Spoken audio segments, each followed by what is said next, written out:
പാഫാന്റെ performance അടിപൊളിയാണ്. ഇതിലെ അല്ലു അർജുന്റെ താണ്ഡവം വേറെ ലെവൽ. എനിക്ക് പറയാൻ പറ്റുന്നില്ല, സൗണ്ടൊക്കെ പോയിരിക്കുകയാണ്. സ്റ്റാർട്ടിങ് തൊട്ട് എന്നെ വരെ ഫുള്ളി എക്സൈറ്റഡ് ആയിരുന്നു. ലൈക്ക് എന്ത് സംഭവിക്കുന്നു വെച്ച് അമേസിംഗ് ആയിരുന്നു മൂവി. ലിറ്ററലി എന്താ പറയുക, അല്ലുവാണെങ്കിലും ഫഹദാണെങ്കിലും നമ്മൾ പ്രതീക്ഷിച്ചതിനെക്കാട്ടിലും എന്താ പറയുക, നമ്മുടെ എക്സ്പെക്ടേഷൻസ് ബിയോണ്ട് ആയിരുന്നു. സോ ആക്ച്വലി ഇതിനൊരു താങ്ക്സ് പറയുകയാണ് നമ്മൾ ഹോൾ എൻ്റയർ ക്രൂവിനോടാണ്. ഒരു തുടക്കം തന്നെ എന്ന് പറയാം, ഒരു കൃഷിപ്പൂരത്തിൻ്റെ വെടിക്കെട്ട് പോലത്തെ ഒരു മൂവിയാണ്. പൊളി ഇല്ല, എന്ത് കൂടിയെന്ന് പറയാനായിട്ട് സമയം പോയത് അറിഞ്ഞില്ല.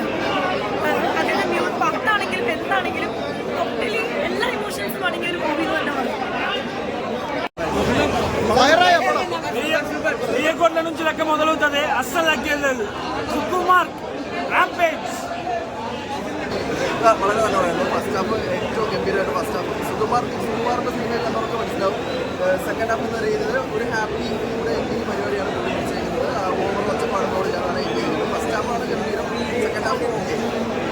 ഫഹദ് ഗംഭീര പെർഫോമൻസ് ആണ്. അല്ലു അർജുൻ നാഷണൽ അവാർഡിൽ എൻ്റെ മുന്നിൽ ഇവിടെ പെർഫോം ചെയ്തതാണ്. ഫഹദിന്റെ മുമ്പിൽ എല്ലാവരും ബുദ്ധിമുട്ടിയോ?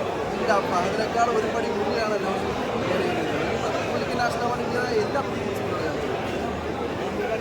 ഇമോഷൻ ലെവലിലേക്കൊക്കെ പടം കൊണ്ടുപോയിട്ടുണ്ട്. ഒരു വിഷ്വൽ ട്രീറ്റ് ആയിരിക്കും തിയേറ്ററിൽ കാണുന്നവർക്ക്. കാരണം ഉള്ളൊരു അല്ലു അർജുൻ ഷോ ഉണ്ട്, പിന്നെ ഒരു ദേവി പശ്ചാത്തലത്തിൽ നടത്തുന്ന ഒരു ഡാൻസും ഒരു ഫൈറ്റ് സീക്വൻസും ഒക്കെ ഉണ്ട്. അതെനിക്ക് ഒരിക്കലും നിരാശപ്പെടുത്തില്ല. തിയേറ്ററിൽ എൻജോയ് ചെയ്യാൻ പറ്റുന്ന നല്ലൊരു ചിത്രം തന്നെയാണ്. ഫഹദ് ഫാസിൽ തകർത്താടിയിട്ടുണ്ട്. കാരണം ഇവിടെ തീർന്നിട്ടില്ല, പടം വീണ്ടും തുടരുകയാണ്. അടുത്ത പാർട്ടും കൂടി ഉണ്ട്. അപ്പം ബാക്കിയുള്ള സംഭവങ്ങളിൽ സംഭവിക്കാൻ പോകുന്നേ ഉള്ളൂ. അപ്പോൾ അഴിഞ്ഞാട്ടമൊക്കെ വീണ്ടും പ്രതീക്ഷിക്കാം ഫഹദയുടെ ഒക്കെ. പാർട്ട് 3യുടെ ലീഡ് ആക്ച്വലി വലിയൊരു ബൂമാണ് കൊടുത്തിരിക്കുന്നത്. കാരണം പറഞ്ഞാൽ തന്നെ അതൊരു കണക്ഷൻ വരത്തില്ല. കാരണം കാണുമ്പോൾ തിയേറ്ററിൽ കാണുമ്പോൾ മനസ്സിലാവും.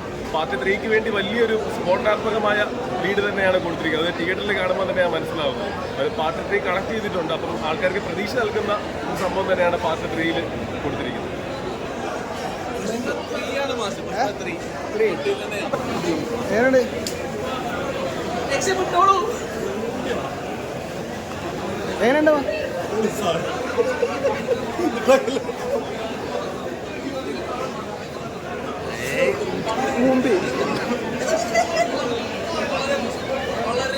എങ്ങനെയുണ്ട്? രാവിലെ വന്ന് വെറുതെയോ? ഭയങ്കര വെറുതെ. രാവിലെ 4 മണിക്ക് ഇനി ഓഫീസിൽ പോകണം. എഴുന്നേറ്റ് വളരെ മോശം പടമാണ്. ഇമോഷൻ സീനൊക്കെ യാതൊരു രീതിയിലും കണക്ട് ആയിട്ടില്ല. ഫയറാന്ന് പറഞ്ഞാൽ ഫയർ വെള്ളമൊഴിച്ച് കിടത്തി, രാവിലെ തന്നെ വെള്ളമൊഴിച്ച് കിടത്തി. നമ്മൾ ഇരുന്ന് ഉറങ്ങുമ്പോൾ ഏകദേശം എന്തോ ബീജം കേട്ടിട്ട് തൊട്ടപ്പുറത്ത് ചേട്ടനൊക്കെ ചാടി എഴുന്നേക്കുന്നുണ്ടായിരുന്നു. 3 മണിക്കൂർ 20 മിനിറ്റും ഉറങ്ങി, നല്ലപോലെ ഉറങ്ങി. ഫഹദായിട്ട് കോമ്പറ്റീഷൻ ഉണ്ടോ? ഫഹദ് ഫാസിൽ അടിപൊളിയാണ്. അല്ലു അർജുൻ ഇമോഷൻ സീനൊക്കെ പുള്ളി വെറുതെ എന്തോ കാണിക്കുന്ന പോലെയാണ്. എങ്ങനെ കിട്ടിയെന്ന് എനിക്കറിയാൻ മേല.